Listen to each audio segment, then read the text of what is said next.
Балалар башкорт халкының уйнына чумган. Музыка туктау белән алар яулыктан биек тирмә ясарга тиеш. Ә монсы татарларның түбәтәй уены. Музыкаль кичәдә балалар рәхәтләнеп күңел ачалар. 25нче бакчада туган телләр һәм милләтләр бердәмлеге елына багышланган бәйрәм гөрли. Безгә бәйрәм бик ошады. Без рәхәтләнеп ял иттек. 25нче балалар бакчасында милли тәрбиягә игътибар зур. Тәрбиячеләр балаларда һәрбер милләткә хөрмәт тәрбияләргә тырыша. Бүген алар күбрәк татар мәдәнияте турында сөйләшәләр.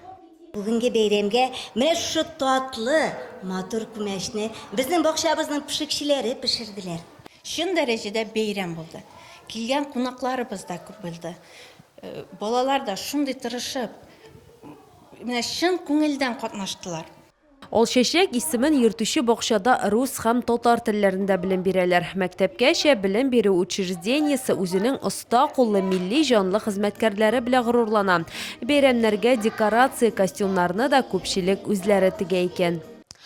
Әлеге кулъяулыкларны тәрбиячеләр үз куллары белән ясаганнар. Педагог, оештыручы алар өчен шундый матур мастер-класс оештырган. Бу бизәкләр акрил краска белән буялган, аларны юып та була. 25нче бакчаның дус һәм иҗади коллективы хәзер 8 март бәйрәмен уздырырга әзерләнә. Аның да гөрләп узачагында шик юк. Рошния Сибатова, Булат Абделманов, НТР яңалыклары.